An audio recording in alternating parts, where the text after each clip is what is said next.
profesora de la Cátedra de Cirugía, la doctora Cristina Marejos, y lo que me toca hablar es manejo de los tumores hepáticos. Acuérdense que el hígado es asiento tanto de tumores benignos como malignos, así como también de tumores primarios como secundarios. Vamos a hablar solamente de los tumores primarios, porque los secundarios son todos aquellos metastásicos de distintos órganos que hacen metástasis en el hígado, propiamente dicho, sobre todo, por ejemplo, el cáncer de colon. Ese es un cáncer que con mucha frecuencia da metástasis en el hígado, pero vamos a hablar solamente de los tumores benignos y malignos del hígado, y entre ellos los más importantes. Si ustedes me quieren hacer una pregunta en el medio de la charla, no hay ningún problema, me interrumpen y yo les contesto.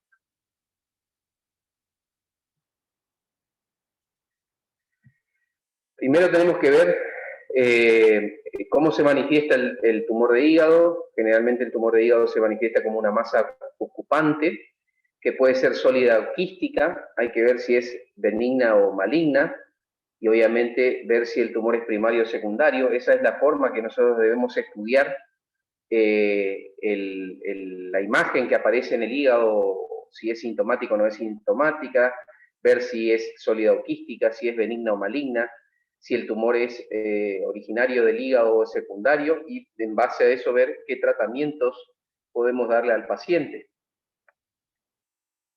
Entre los quistes hepáticos tenemos los quistes simples, que son los más comunes. Generalmente son congénitos y que pueden manifestarse a cualquier etapa de la vida, ¿sí? Tenemos la enfermedad poliquística del adulto, los quistes hidatídicos, que son quistes parasitarios, que ustedes habrán visto en parasitología. Los tumores quísticos, que pueden ser el cistoadenoma, que sería un tumor benigno, el cistoadenocarcinoma, el hepatocarcinoma, que es el tumor maligno más frecuente del hígado, el sarcoma, que no es tan frecuente, y las metástasis con necrosis en su interior, que pueden tener partes sólidas y partes quísticas. Hay que ver si es benigna o maligna, si es primaria o secundaria. Entre los tumores benignos tenemos los tumores epiteliales y los tumores mesenquimáticos. Dentro de los tumores epiteliales tenemos el adenoma, la adenomatosis múltiple, la hiperplasia nodular focal, el amartoma biliar, el adenoma ductal, el cistoadenoma biliar, el quiste seroso simple y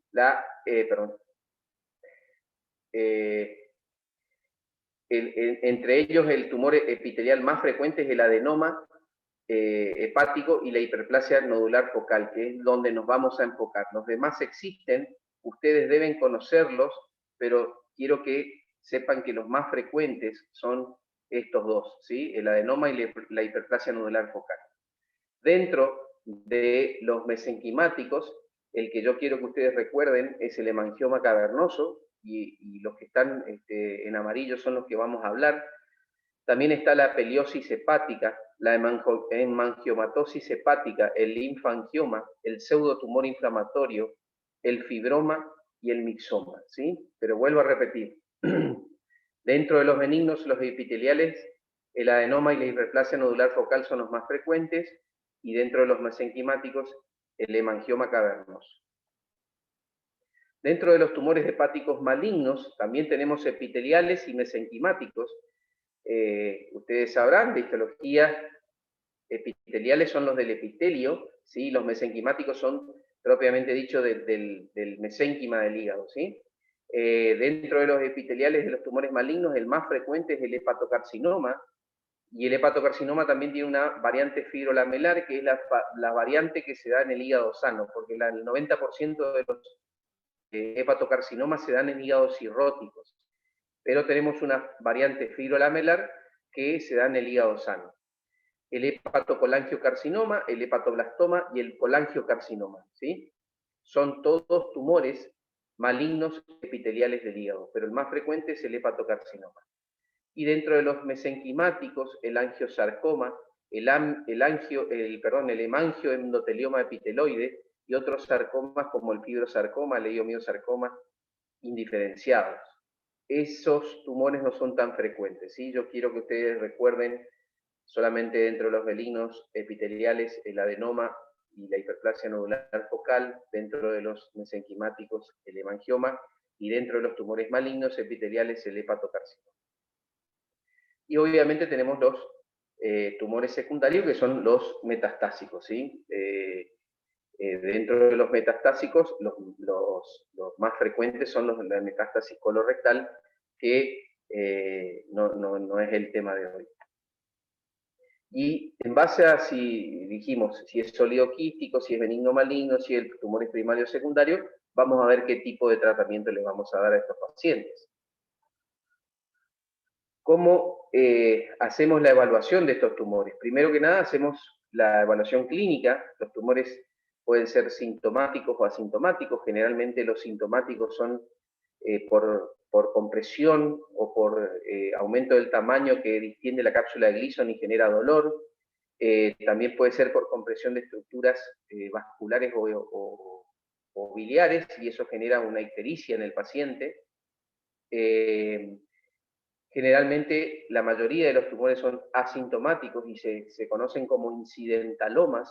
¿Qué quiere decir el incidentaloma? Es un tumor que se encuentra en forma incidental, haciendo una ecografía o porque el paciente viene con alguna epigastralgia y se hace un estudio y se encuentra una imagen en el hígado y ahí hay que empezar a estudiarlo.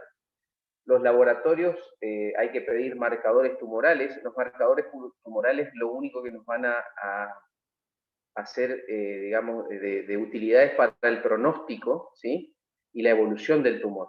Pero obviamente que un tumor en el hígado con un marcador tumoral elevado me va a hacer pensar de que estamos en presencia de algún tumor maligno en el caso de que tenga marcadores tumorales elevados, como el CEA o carcinoma embrionario, el CA19-9, la alfa-fetoproteína, el C25, que en realidad es más frecuente en cáncer de ovario, pero puede estar aumentado en el cáncer de hígado, y el CA15.3.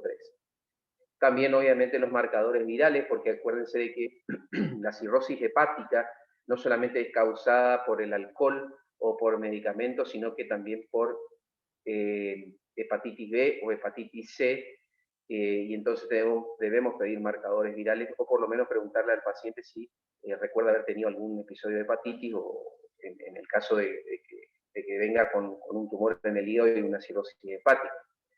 Obviamente la ecografía y el ecodoppler, la ecografía simple nos marca la imagen del tumor, y el ecodoppler para ver el grado de irrigación que tiene este tumor. Acuérdense que los tumores malignos son los que tienen mayor irrigación. La tomografía axial computada, la resonancia nuclear magnética, que sería que siempre hay que pedir resonancia nuclear magnética un gadolíneo, que es el contraste de la resonancia nuclear magnética.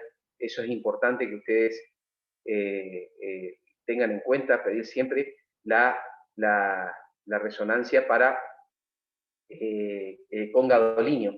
La angiografía y el PET scan, que sería la tomografía con emisión de positrones, que es lo que se utiliza mucho para evidenciar la enfermedad extrahepática, ¿sí? Cuando tenemos metástasis a distancia. Y la laparoscopía, que se utiliza mucho para también estadificar a aquellos pacientes que, por ejemplo, en la tomografía no se ven lesiones menores de 3 milímetros.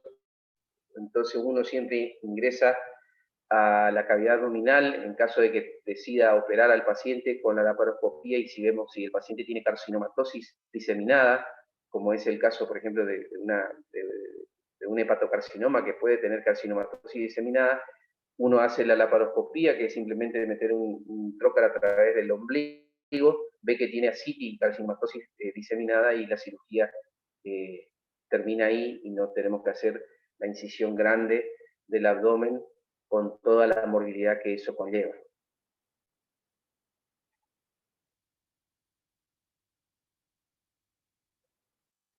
Vamos a hablar entonces primero de los tumores hepáticos benignos.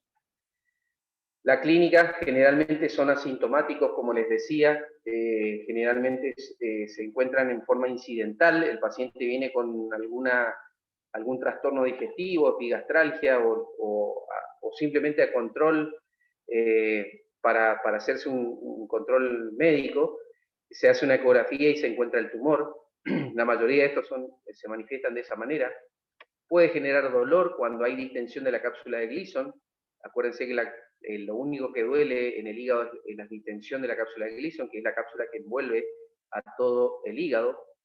Por compresión, ¿sí? Que puede ser que esté comprimiendo alguna estructura biliar importante y genera ictericia.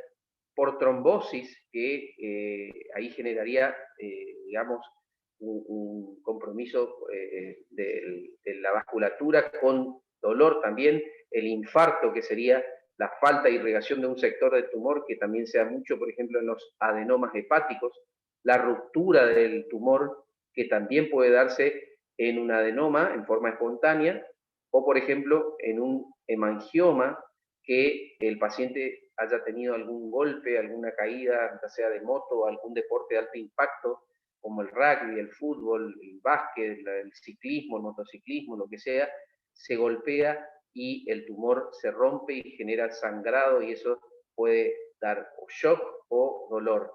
La hipertensión portal, por ejemplo, en los pacientes cuando tenemos compresión de la vena porta y genera una hipertensión portal, sumado a eso más si tiene una cirrosis hepática que ya de por sí va a dar hipertensión portal, y la ictericia, como les decía, en caso de que comprima una estructura biliar importante.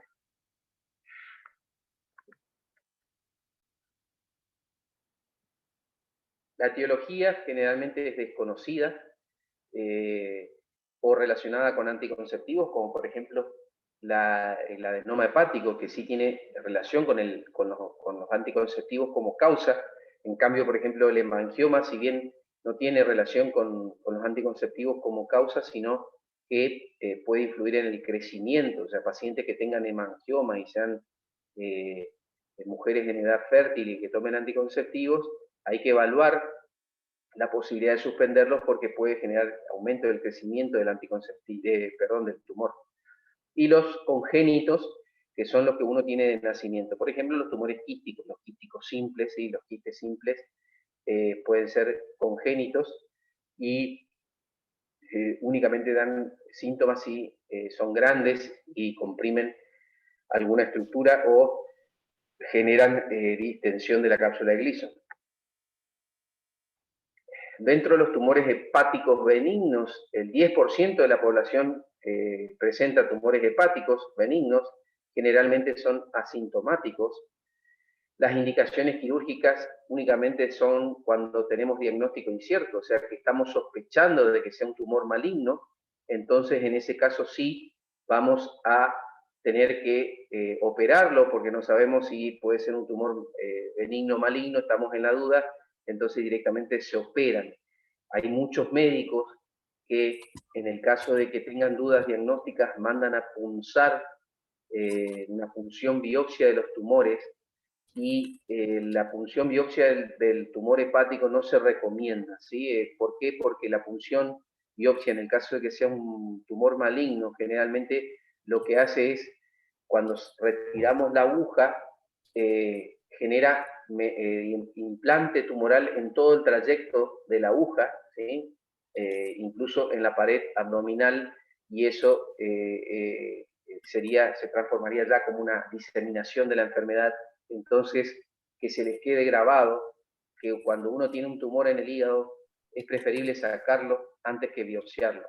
¿Se biopsian cuándo se biopsian? Cuando el paciente tiene un pronóstico, digamos, no va a tolerar una cirugía, un paciente muy añoso, con insuficiencia cardíaca, con trastornos, comorbilidades como cirrosis hepática. O sea, sabemos que el paciente no va a tolerar una cirugía y entonces debemos tener un diagnóstico, ahí sí podemos indicar la biopsia, pero si es un tumor que puede ser resecado y el paciente puede tolerar una cirugía, no vamos a biopsiar, y eso quiero que les quede grabado. Cuando también podemos indicar la cirugía, no solamente cuando el diagnóstico es incierto, sino que cuando tiene síntomas, obviamente, ¿sí? Si genera dolor, si genera ictericia, si se tuvo ruptura, si tiene trombosis, si tiene infarto, todo eso son indicaciones de llevarlo a quirófano y resecar el tumor. Cuando tiene complicaciones, ¿cuáles son las complicaciones? El sangrado, la ruptura, el infarto, la trombosis. Obviamente que complicación y síntoma sería uno consecuencia de la otra, ¿sí? El crecimiento durante el seguimiento, por ejemplo, los hemangiomas, que tengan un crecimiento muy exagerado y el paciente, además de presentar dolor, tenga, por ejemplo, un paciente joven que practica deportes, hay que tratar de resecarlos para que el paciente no tenga una complicación en el caso que se golpee y se rompa. Y dentro de los tumores hepáticos benignos más frecuentes tenemos el hemangioma cavernoso, la hiperplasia nodular focal y obviamente el adenoma hepático. Vamos a ir hablando de cada uno en especial.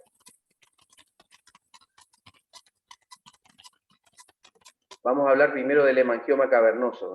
Fíjense que es un tumor que es como una especie de gran ovillo de vasos, ¿sí? Que crecen en forma desorganizada y generan, digamos, una masa tumoral que puede ser de distinto tamaño, puede aumentar con el crecimiento durante su evolución, y es un tumor que tiene mucha irrigación, ¿sí? Entonces, es el tumor benigno, sólido, más frecuente del hígado, eso es importante también que lo recuerden, tiene una incidencia de un 0.4 a un 7.3% de los casos, es más frecuente en mujeres adultas, los estrógenos pueden incrementar su crecimiento, lo que les decía, la terapia con hormona, por ejemplo, los anticonceptivos orales, generan aumento del crecimiento, pero no están relacionados con la causa de la aparición del tumor. Tienen, no se malignizan nunca, o sea, es un tumor benigno. O sea, ¿qué hago yo si veo un paciente que tiene un hemangioma, o sea, un tumor que se ve en la ecografía y en la resonancia nuclear magnética como con más contraste y con más ecogenicidad, y le pedimos marcadores tumorales y da normal, entonces tenemos alta sospecha de ser hemangioma y es tumor chiquito en centro hepático, no le hago nada al paciente, ¿sí? Lo controlo cada 6 meses con una ecografía nada más, y si el tumor se mantiene en su lugar y no crece ni nada, directamente no lo operamos. Los síntomas están relacionados con el tamaño y la complicación, obviamente, si aumenta de tamaño, como les decía, o si tiene alguna complicación, como por ejemplo ruptura o sangrado, trombosis o infarto. Acá se ve la ecografía, como se ve una imagen hiperecogénica, centrohepática, fíjense, con relación al resto del parénquima hepático, es como tener un lunar, ¿sí? Y eso solamente, en este caso, por ejemplo, se controlaría. Acá ven varios, una hemangiomatosis, que también, si no genera dolor, solamente se controlaría. Acá ven la ecografía Doppler, en el caso de este tumor benigno sí está muy irrigado porque justamente está formado por varios, digamos, como si fuera una desorganización, movimiento, digamos, de los vasos sanguíneos que generan el hemangioma. Acá ven la tomografía axial computada, primero sin contraste endovenoso y después con contraste endovenoso, pero tienen solamente el 57% de los hemangiomas tienen este comportamiento en la tomografía.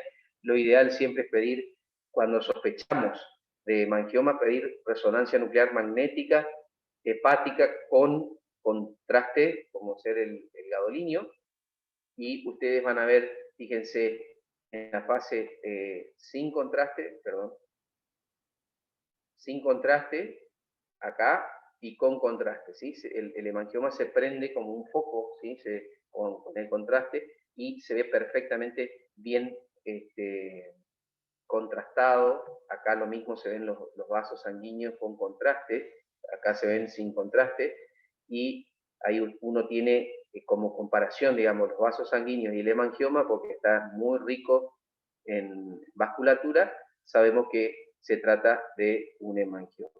Por supuesto, este caso de hemangioma sí sería quirúrgico, porque seguramente va a generar dolor, porque hay distensión de la cápsula de Gleason, o porque es más de 10 centímetros, el paciente puede tener alguna complicación futura, como ser la ruptura ante un traumatismo, más si es un paciente joven, entonces sí sería indicación quirúrgica.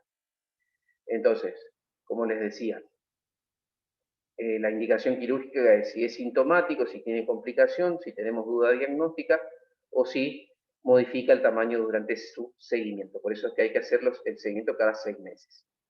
Los tumores mayores a 10 centímetros son los que tienen la indicación quirúrgica también, porque son tumores grandes y van a generar algún tipo de síntomas. Trabajos o deportes de alto impacto, y si requiere sobre todo tratamiento hormonal. Por ejemplo, aquellos pacientes que tienen un hemangioma grande y que tengan un cáncer de mama y que tengan que ser tratados con hormonas, tenemos que hay que resecar, porque el tratamiento hormonal sí influye en el crecimiento de estos tumores. Acá vemos, por ejemplo, un tumor con una resonancia nuclear magnética con contraste, perdón. Van a ver cómo se ve el tumor en la resonancia, y este es el mismo tumor en la cirugía, ¿sí? Es un tumor que cuelga prácticamente del segmento 6, esto es hepático, acuérdense, este es el pedículo del hígado que está,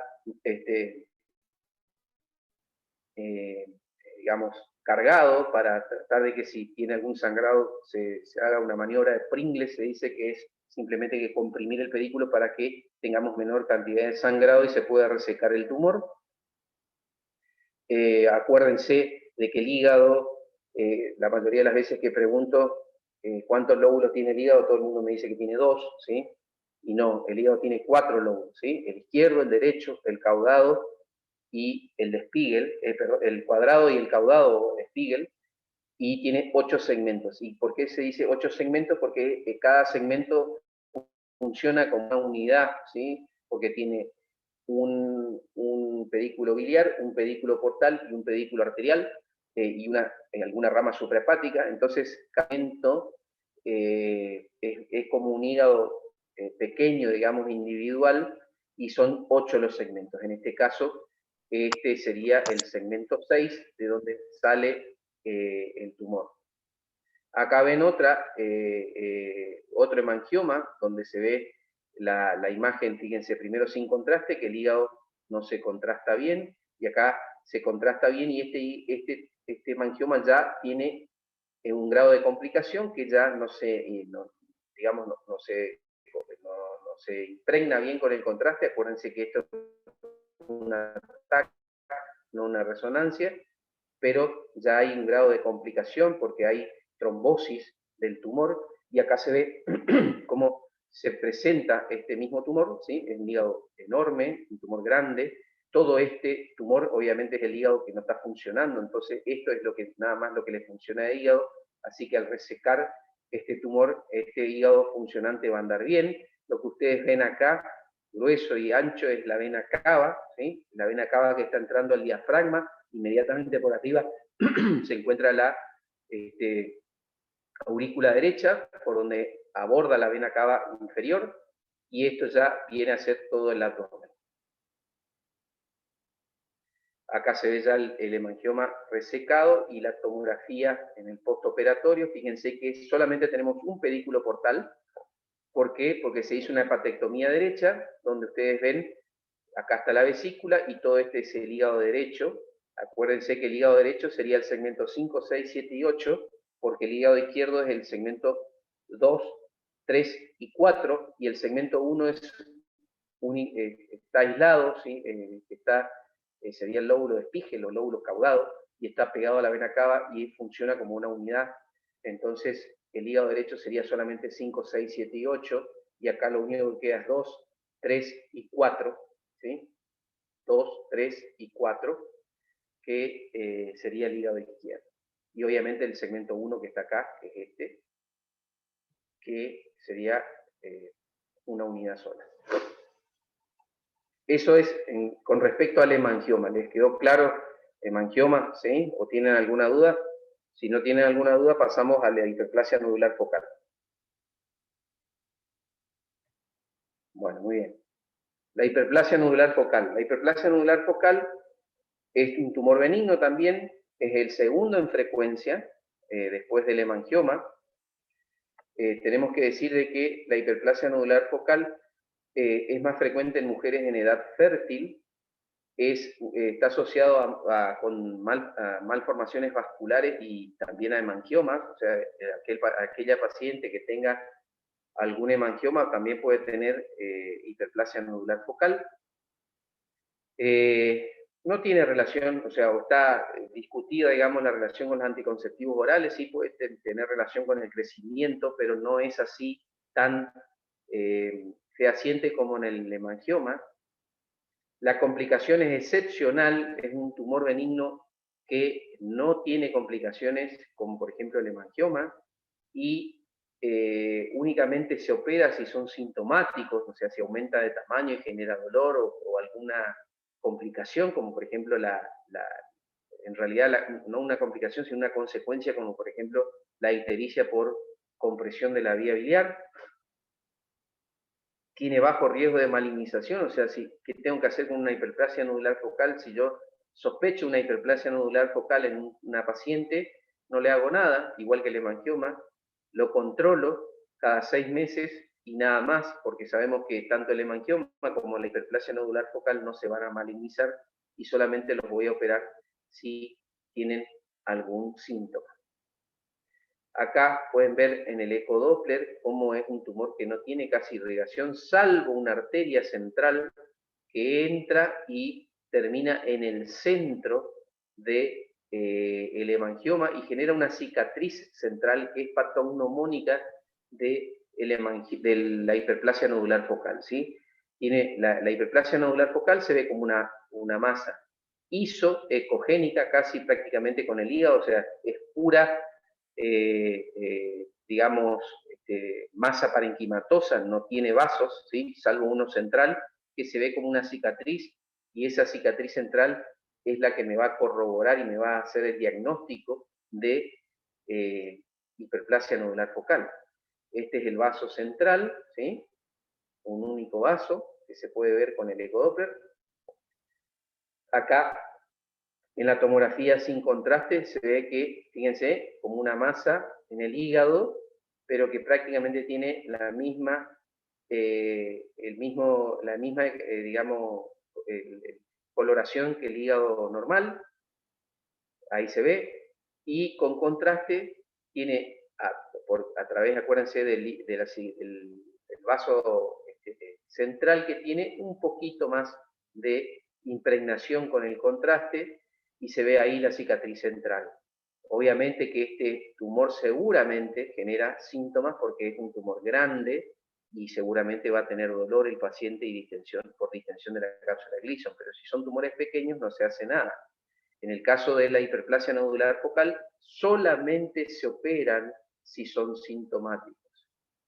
Acá ven, por ejemplo, una resonancia nuclear magnética y acá ven la cicatriz central, acá también, ¿sí?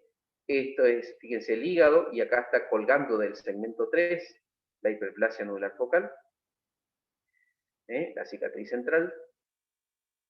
La indicación quirúrgica, como les decía, salvo que sean sintomáticos, que tengan aumento del crecimiento, que estén complicados, que es excepcional y que haya duda diagnóstica. La duda diagnóstica de la hiperplasia nodular focal generalmente se da con el adenoma hepático que ya vamos a hablar, sobre todo porque tiene la misma consistencia el tumor y si no tiene bien marcada la cicatriz central, podemos pensar de que es un adenoma y en realidad es una hiperplasia nodular focal.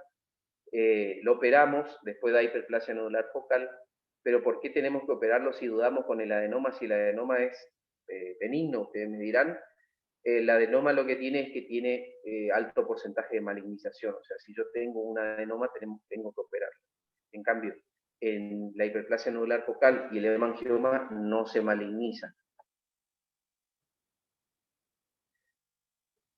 Acá ven, eso era hiperplasia nodular focal, ¿sí?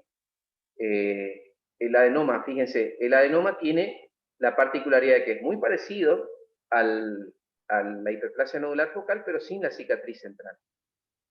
Es un tumor que se da en mujeres jóvenes en el 90% de los casos. Este sí tiene relación con los anticonceptivos orales, no en el crecimiento, sino en la causa de su aparición y obviamente después en el crecimiento. Las complicaciones son frecuentes y son las que generan los síntomas, la necrosis, la trombosis, el infarto, la ruptura, el sangrado, ¿sí? El riesgo de malignización existe, como les decía hoy, a diferencia del hemangioma y de la hiperplasia nodular focal. Los estudios por imágenes pues, se van a ver en la ecografía como una masa hipoecogénica, como masa hipodensa que refuerza con contraste en la tomografía axial computada. No tiene fístulas arteriovenosas como por ejemplo, lo que se decía hoy en la hiperplasia nodular focal, ¿sí? Que acuérdense que la hiperplasia nodular focal también puede darse con hemangiomas. El hemangioma sí tiene fístulas arteriovenosas y la hiperplasia nodular focal también. En la adenoma no existe. O en el centellograma, como con tecnesio 99, se ve como un nódulo frío. Pero normalmente nos manejamos siempre con ecografía y con TAC, tomografía o resonancia nuclear magnética. Acá ven la ecografía, se ve el adenoma. Esta es la ecografía, acá se ve el adenoma, ¿sí? Esta es la tomografía, fíjense cómo tenemos dos adenomas, ¿sí? Uno en el lóbulo izquierdo y otro en el lóbulo derecho. La resonancia es mucho mejor que la tomografía para el estudio de los del hígado, ¿sí? Doctor, ¿Sí? en la imagen anterior, la ecografía, ¿Sí? Acuérdense cómo se veía, les decía hoy, se ve esa de como abajo, una no, no, masa hipoecogénica, ¿sí? la de ahí abajo no puede ser una también, la que está abajo, un poquito a la izquierda. Acá, Esa, no, ¿no? no, no.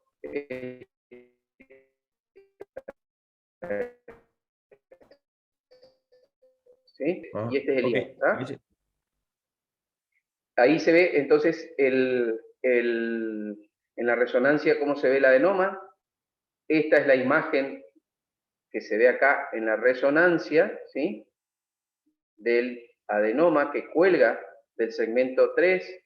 Acuérdense, esto es segmento 3, esto es segmento 4, donde está la vesícula, segmento 5 y el 6 está más arriba. Este es el pedículo hepático y este es el adenoma. Este paciente seguramente va a ir a una hepatectomía, una lobectomía izquierda e incluso también un poco parte del segmento 4, o sea, como si fuera una lobectomía ampliada, ¿sí? Acá ven la complicación, que es la ruptura, por ejemplo, es una de las complicaciones que se ve en la arteriografía como la fuga de material de contraste, ahí se ve en la imagen. Acá ven en la tomografía cómo se ve un adenoma complicado, y hay una máxima en cirugía hepática que la dice un prócer de la cirugía hepática que es Leslie Blumgart, que cuando uno tiene duda hay que sacársela, o sea, hay que extirpar, en el caso de que uno tenga duda de una imagen, no punzar, como les decía hoy, no hacer punción biopsia, sino directamente extirpar. Salvo que, como les decía hoy, el paciente no vaya a tolerar una cirugía o que ya esté condenado, por ejemplo, con metástasis en pulmón, en hígado, perdón, en hueso, etcétera, que sabemos que ya es un estadio avanzado, entonces tenemos que directamente saber de qué tumor estamos hablando y ahí sí sería indicada la biopsia, pero si no, hay que operarlo. Y eso quiero que les quede claro porque después muchas veces en su consultorio van a recibir pacientes que vienen con biopsia hepática hecha y ya es peligrosa, digamos. No quiere decir que el 100% de las biopsias hepáticas vayan a dar diseminación en el trayecto de la aguja, pero sí un alto porcentaje, y estamos condenando a un paciente que podía haber sido resecado y se cura, ¿sí?, a tener una enfermedad diseminada. Eso eran tumores benignos, ¿sí? Acuérdense, el hemangioma, el más frecuente, la hiperplasia nodular focal, que le sigue en frecuencia, y el adenoma, que es el único que se maligniza, ¿sí? Que sería un tumor benigno, pero que en el caso que uno tenga un adenoma, hay que resecarlo independientemente del tamaño y de los síntomas que tenga, ¿sí? Vamos a hablar de los tumores hepáticos malignos. Dentro de los tumores hepáticos malignos dijimos que dentro de los epiteliales el hepatocarcinoma es el más frecuente, y obviamente dentro de los tumores ese sería el primario, y dentro de los tumores secundarios la metástasis colorectal, que no vamos a hablar hoy, pero el hígado es asiento de metástasis, y sobre todo las metástasis del cáncer colorectal. Acá ven el hepatocarcinoma, fíjense, esto es un hígado cirrótico, ¿sí? Un hígado de ablación cirrótico con un hepatocarcinoma, que ustedes pueden ver acá, que está en el segmento 1, este sería el lóbulo de Stichel, el lóbulo caudado. Fíjense cómo el hígado cirrótico es un hígado más chico, con un patrón de empedrado, como atrófico, duro, y es generalmente por causa, ya sea hepatitis B, C, alcohol, medicamentosos, drogas, idiopáticos, son un montón de causas, digamos, que pueden generar la cirrosis, y esos son asientos, los hígados cirróticos son asientos de tumores del hepatocarcinoma. Acá abierta se ve la vena cava, entonces esto sería el segmento 1. Fíjense que la vesícula prácticamente es tan grande como el lóbulo izquierdo, ¿sí? Ahí ustedes se dan la idea de lo que se achica el hígado en un hígado cirrótico. Doctor, en esa imagen ya no se ve ni un poquito de hígado sano. Nada, no. Nada. Todo esto es hígado cirrótico, ¿sí? Todo esto es un hígado de ablación, ¿sí? Se retiró este hígado para implantar otro, ¿está? Ajá, ya. Gracias. Y fíjense lo que le decía, la vesícula casi tan grande como el lóbulo izquierdo, ¿sí? Otra causa de hígado cirrótico, ojo con eso, es el hígado graso, ¿sí? El hígado graso, que muchas veces aquellos pacientes que son gorditos, obesos, o que les gusta comer el asado gordito, o los fiambres, o lo que sea, si el paciente no cambia su hábito alimenticio y de ejercicio y demás, y sigue en una vida sedentaria, siendo gordito, hígado graso, en la ecografía que se ve hipericogénico, en 10 años genera eso a cirrosis hepática, ¿sí? O sea, no es solamente el que toma alcohol o el que tiene hepatitis el que va a generar un hígado cirrótico. Todos aquellos que tengan ecografía con hígado graso, ojo el piojo, ¿sí? Pónganse a hacer ejercicio, pónganse a hacer dieta, porque en 10 años eso evoluciona a una cirrosis, ¿tá? La epidemiología. El 80 o 90% de los tumores primarios malignos del hígado son hepatocarcinomas. Tiene un aumento sostenido de la incidencia en los últimos años, ¿sí? Sobre todo, más que nada, por ejemplo, en Estados Unidos, el mal hábito alimenticio, ¿sí? Mucha comida chatarra, mucha obesidad, genera de que los hígados grasos evolucionen después a cirrosis, y eso genera, obviamente, asiento de hepatocarcinomas. Este sí es el único que le gana a las chicas, ¿sí? Los otros tres eran más frecuentes en mujeres, este tiene prevalencia en el sexo masculino. Tiene un mal pronóstico porque el 70% de los casos no son candidatos a cirugía, y un 30% van a tratamiento quirúrgico, de los cuales menos del 50% tienen posible cura. Eso es real, digamos. Hoy por hoy cambió un poco con el tema del trasplante hepático, porque ahora el mejor tratamiento por ahí para un hepatocarcinoma en un hígado cirrótico directamente es el trasplante hepático, que ahora vamos a hablar. Fíjense, la incidencia en Asia y África, sobre todo, se da por hepatitis B. En cambio, en América del Norte, Europa, Mediterráneo, se da por hepatitis B, de 50 años, y la media edad en Europa y en América del Norte es entre 50 y 70 años. Acá ven, el 90% de estos tumores asientan hígados cirróticos, como les decía. Por hepatitis C se dan entre un 55 y 75% en todos los hepatocarcinomas. Por hepatitis B en un 26% de todos los hepatocarcinomas. Hepatopatía alcohólica o enfermedades metabólicas como la hemocromatosis, el déficit de alfa-1 antitripsina, la cirrosis, la criptogénica o la glucogenosis, son todas causas de cirrosis hepática que pueden generar asiento de tumores hepáticos, y sobre todo hay que pedir, además de los marcadores tumorales como la alfa-fetoproteína, que es elevadísima en el hepatocarcinoma, hay que pedir también antígenos para hepatitis B y C. La historia natural del hepatocarcinoma puede generar carcinogénesis multicéntrica, o sea, puede generar varios focos de hepatocarcinoma intrahepático.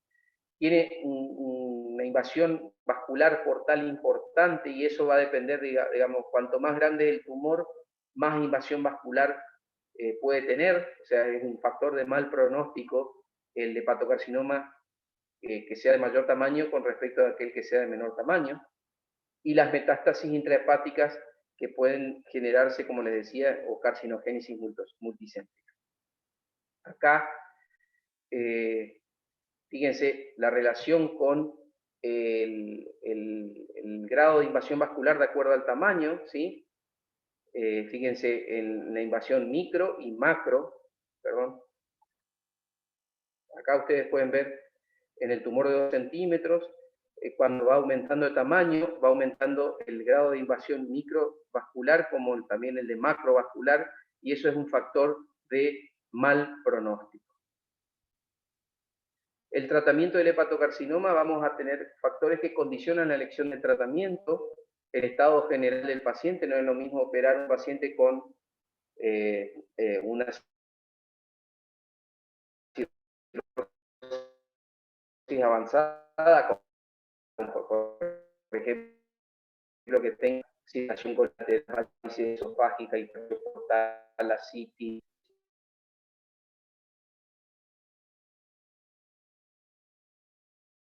un paciente que tenga, además de cirrosis hepática, insuficiencia cardíaca, diabetes, todos son factores que influyen en el riesgo quirúrgico, que sería el otro factor, para el paciente, ¿sí? Eso es importante. Cuando un paciente está en buen estado, que tenga un grado de cirrosis, digamos, leve, no es lo mismo que un paciente con una cirrosis avanzada. También va a depender de la localización, del tamaño y el número de lesiones. La diseminación extrahepática obviamente sería una contraindicación. La relación con estructuras vasculares, ¿sí? El grado de invasión, ya sea macro o micro. Todo eso va a llevar a que el paciente tenga, digamos, un pronóstico y un grado de relación con el tratamiento que vayamos a elegir. Fíjense lo que ya se hablaba en 1998, que la cirrosis subyacente es el factor condicionante más significativo de la resecabilidad de un hepatocarcinoma. Acuérdense que uno debe dejar siempre en el hepatocarcinoma, cuando va a hacer una resección de hígado, el hígado cirrótico ya tiene un grado de insuficiencia hepática, o sea, un grado en realidad de funcionalidad hepática disminuido. Entonces, debemos dejar un 40% del peso corporal total de hígado en el paciente. ¿Por qué? Porque es un hígado que ya está patológico. En cambio, en un hígado normal, por ejemplo, un individuo de 70 kilos con que le dejemos un 10% del peso corporal total, o sea, 700 gramos de hígado para un hígado sano, el paciente va a evolucionar bien porque eso es un hígado sano y con 10% del peso corporal total el paciente puede vivir. En cambio, en el hígado cirrótico debemos dejar el 40% del peso corporal total del hígado, y es un hígado ya enfermo, ¿sí? Los pacientes muchas veces mueren por complicaciones de su cirrosis y no por el hepatocarcinoma, ¿sí? Eso es sabido, porque pueden tener hemorragias digestivas, pueden tener varices esofágicas, citis, todos cuadros que son consecuencia de su cirrosis más que de su hepatocarcinoma. El hígado remanente enfermo es terreno óptimo para el desarrollo de metástasis intrahepática o para la carcinogénesis multicéntrica, un 20% al año. Nosotros sabemos de que si resecamos un hepatocarcinoma en un hígado cirrótico, sabemos que tiene un 50% de desarrollar otro hepatocarcinoma, ¿sí?, en el transcurso de su vida. Y obviamente un 20% se da al año. O sea que el hígado cirrótico, les decía, es asiento de hepatocarcinomas, ¿sí? Y entonces, lo que mejor hoy se hace es directamente el trasplante hepático, porque se trata no solo el hepatocarcinoma, sino también la cirrosis hepática. Hay 3 claves para los mejores resultados, ¿sí? Mejor selección preoperatoria, evaluación funcional del parénquima no tumoral. Debemos, como les decía, dejarle 40% de hígado sin hepatocarcinoma. La embolización portal preoperatoria, lo que se hace, por ejemplo, emboliza en la porta derecha, entonces todo el flujo sanguíneo de la porta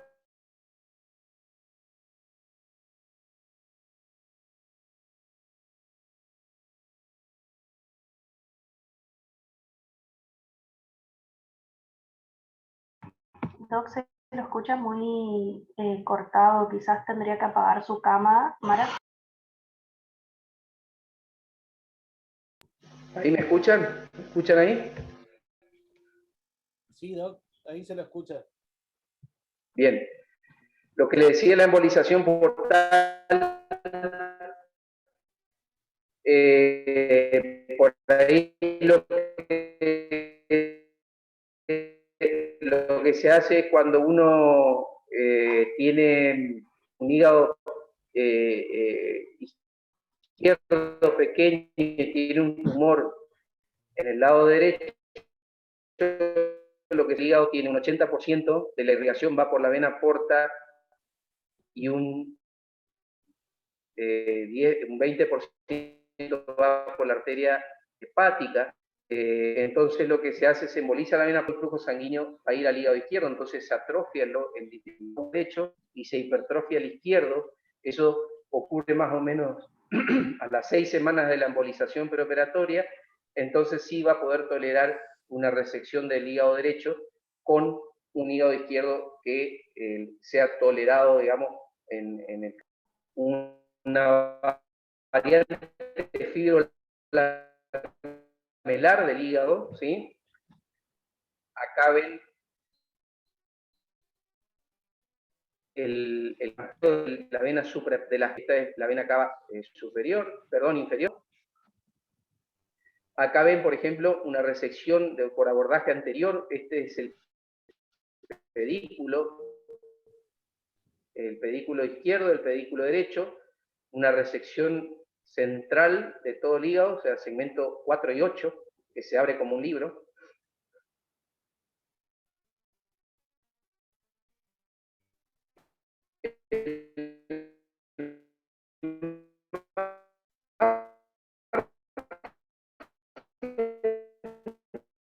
Resección, el único efecto de la resección, hoy por hoy se dio 1 o 2 milímetros es suficiente, y más todavía en un hígado cirrótico, porque si le sacamos un pedazo de hígado sano a un hígado que ya está enfermo y digamos, va en contra del paciente, va a ser funcionante, no debe ser sacrificado para obtener un margen amplio, especial, ¿sí?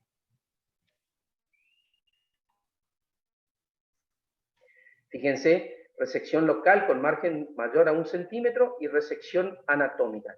Está bien, la resección anatómica mejora la supervivencia global libre de enfermedad, sin aumentar la morbilidad, pero esto, en un tumor pequeño, ¿sí? Si le saco todo el lóbulo, va en contra de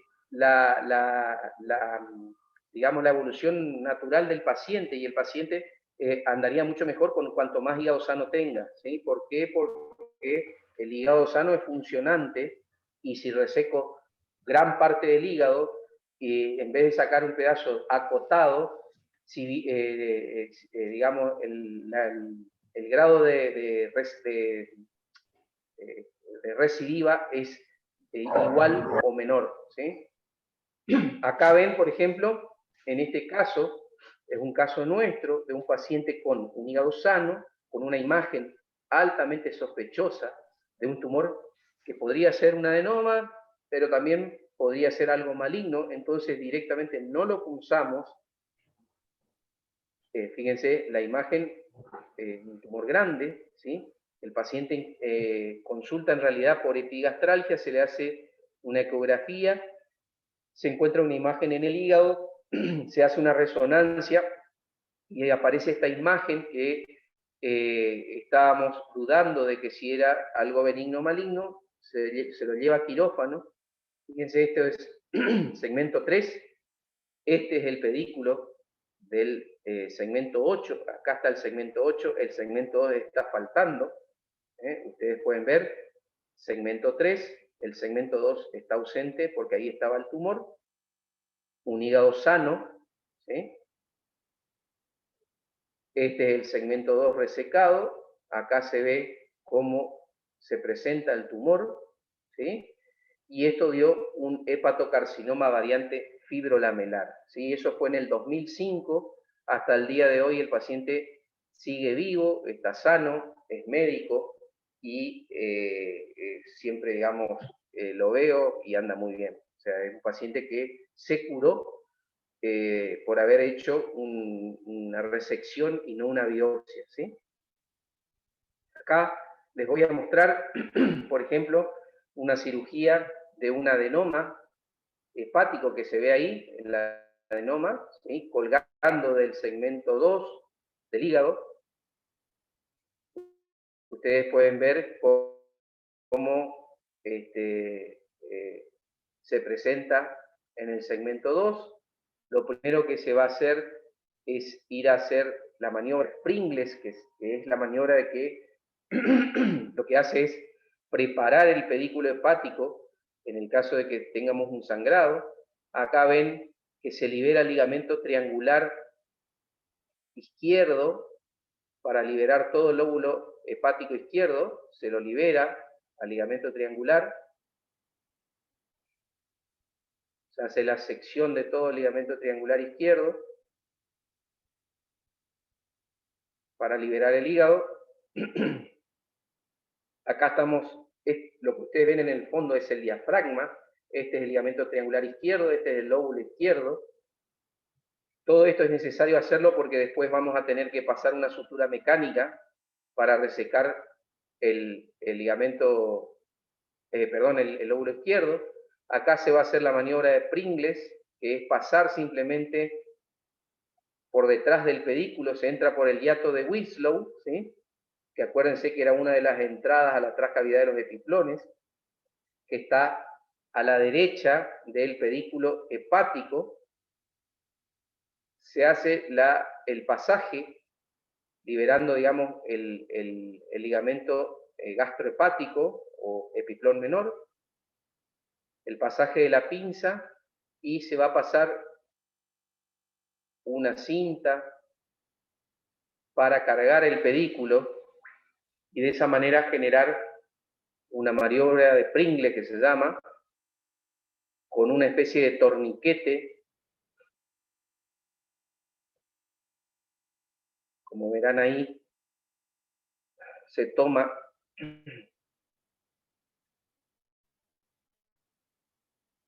la cinta.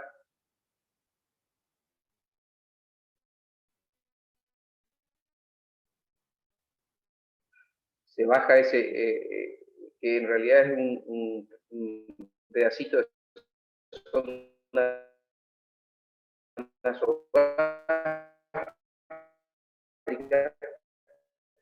transductor ecográfico laparoscópico que hace es mirar con ese transductor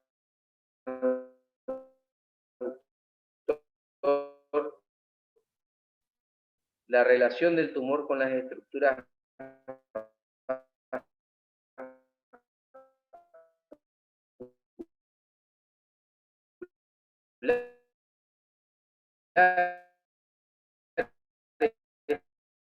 y es una recepción, la suprahepática izquierda, o sea que ahí no queda más recepción izquierda.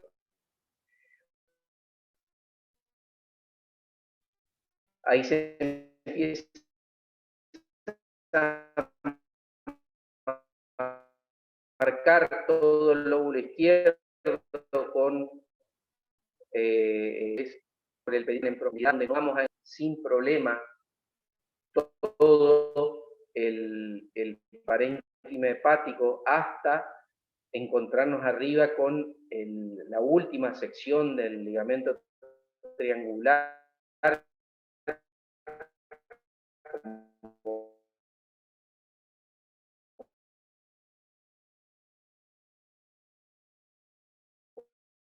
Van a ver en el hígado, hasta empezar a encontrarnos con el pedículo hacia el segmento 3. Entonces, es ahí donde de nada, por el hecho de que es un hígado sano, con el adenoma, y obviamente se va cuidando de no hacer sección de los pedículos. Esta es la sutura mecánica que ustedes ven ahí, que lo que hace es disparar 2 hileras de sutura de grapas de titanio a cada lado y corta en el medio. Entonces ya el pedículo del segmento 3 ya fue suturado y seccionado a la vez. Seguimos avanzando, nos vamos a encontrar en cualquier momento con 2 cosas que son el pedículo del segmento 2 y también con cuidado se utiliza la gasa porque acá ya se ve el pedículo, como ven ahí, ¿sí? Es de otro color. Se hace la ecografía para ver si estamos bien y si estamos cerca de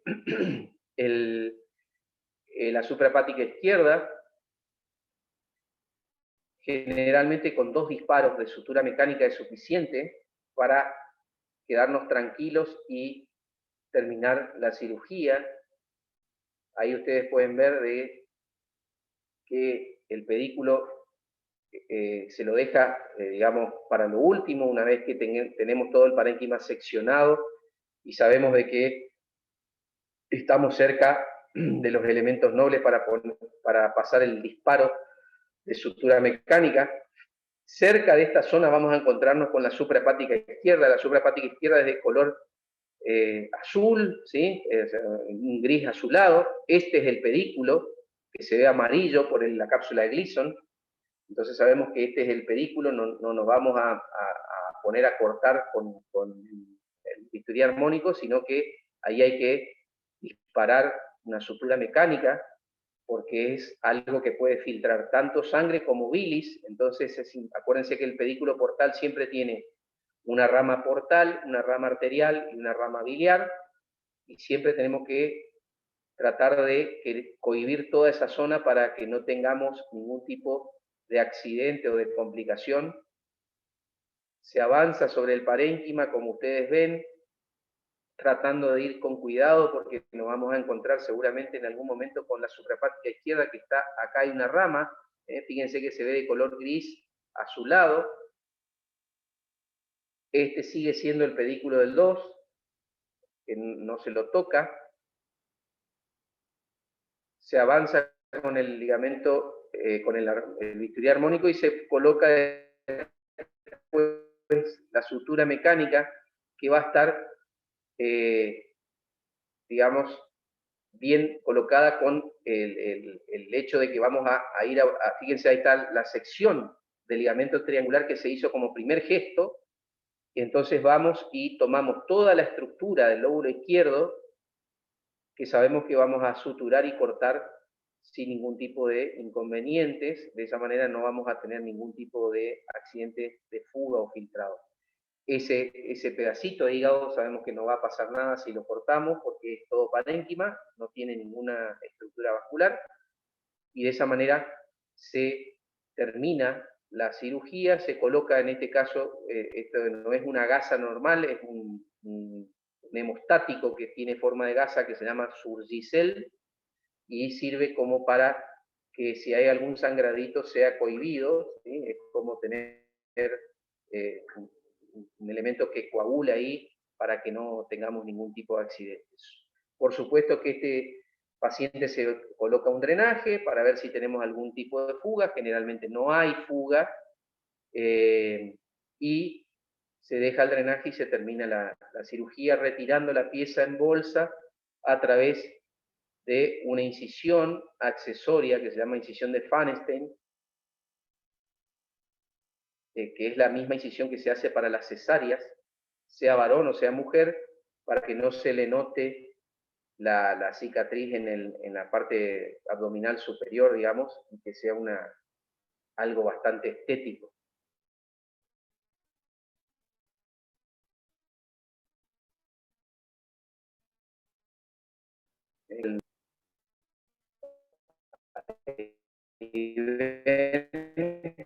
Todo el lóbulo del hígado, ¿sí? En cuanto al trasplante hepático, el trasplante hepático en el hepatocarcinoma, dice, en un principio los candidatos a trasplante hepático eran aquellos pacientes con hepatocarcinoma avanzado. Este concepto erróneo se manifestó en los pobres resultados, ¿sí? O sea, cuanto más avanzado era el hepatocarcinoma, peor andaba el paciente. Entonces, cambió la jugada, digamos, cambió el paradigma, y se empezó a trasplantar en los pacientes con hepatocarcinoma en estadios recientes, y tuvieron muy buenos resultados, ¿sí? Fíjense, el ablacionar todo el hígado, o sea, la hepatectomía total es más oncológica que las resecciones parciales, por supuesto. La mortalidad del trasplante es inferior a la de la resección en hígado cirrótico. Fíjense cómo avanzó la técnica, que hoy un trasplante es menos riesgoso que una cirugía en un hígado cirrótico. El trasplante trata simultáneamente tanto el hepatocarcinoma como la cirrosis hepática o la hepatopatía de base. Al tratar la hepatopatía de base previene el desarrollo de carcinoma de nuevo. Acuérdense que yo les decía que se produce otro tumor en el hígado cirrótico en un 20% de los casos al año, o en un 50% en la evolución de la enfermedad. Y reduce la mortalidad alejada asociada a la cirrosis, obviamente. ¿Por qué? Porque el paciente ya no va a tener cirrosis, ¿sí? Lo más importante que ustedes sepan es que tiene alto costo, ¿sí? Obviamente, que no hay muchos donantes, es un problema en la Argentina, hay pocos donantes en la Argentina. El crecimiento del tumor puede aumentar durante la espera. La inmunosupresión y el cáncer genera, digamos, o sea, para el paciente que está en lista de espera, para el trasplante hay que inmunosuprimirlo. Y si tiene un cáncer puesto, el cáncer obviamente puede diseminarse porque el paciente está inmunosuprimido justamente. La utilización del órgano en un paciente oncológico, eso está en discusión porque en realidad si tiene hepatocarcinoma, digamos, solo en el hígado y no está diseminado, el trasplante va a funcionar bien. Sí se discute, digamos, si obviamente si está en lista de espera un paciente oncológico y un paciente que no es oncológico, el hígado seguramente se consigue, va a ir para el no oncológico. Ese también es un tema porque se hace un triage, ¿sí? Así que es todo lo que les tenía que decir sobre tumores de hígado. Yo lo que quiero que les quede claro es tumores benignos, el hemangioma, el adenoma y el hiperplasia nodular focal, tumores malignos, el hepatocarcinoma. ¿Cuáles son las formas de estudio? ¿Cuáles son la clínica? ¿Qué marcadores tumorales hay que pedir? ¿Qué tratamiento corresponde para cada uno? ¿Cuándo se debe operar? si se tiene que biopsiar o no, son todos los conceptos que quiero que les quede claro, ¿sí? Así que bueno, ¿tienen alguna pregunta, chicos?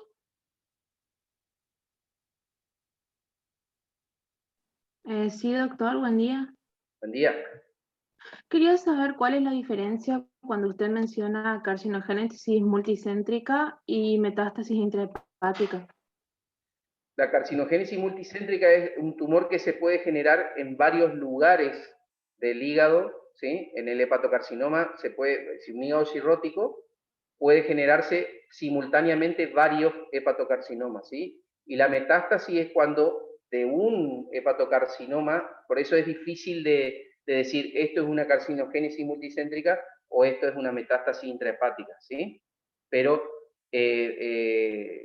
hay que saber de que puede hacer las dos cosas. Se puede generar en un hígado cirrótico, siempre hablando de un hígado cirrótico, ¿sí? El fibrolamelar se da en un hígado sano, eso es diferente. El hígado sano genera siempre un solo foco de hepatocarcinoma.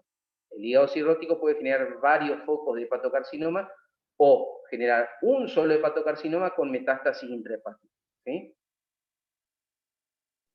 Sí, doctor, gracias. ¿Alguna otra pregunta? Sí, doctor, el cáncer de mama sería alguno de los más frecuentes que dan metástasis en hígado y en el hombre sería el de testículo. ¿O cuáles serían las causas más frecuentes? No, la metástasis más frecuente tanto en el hombre como en la mujer es del cáncer de colon, ¿sí? Colon y recto. Esa es la metástasis. El hígado es asiento más frecuente de cáncer de colon, ¿sí? Más que de mama y testícula. Gracias, doctor. Ya. ¿Alguna otra pregunta?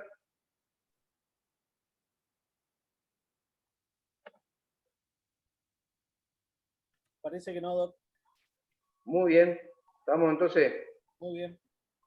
Hasta luego. Doc, ¿puede subir su power al aula? Y ya está subido. Queda tranquila. Dale, gracias. De nada. Hasta luego.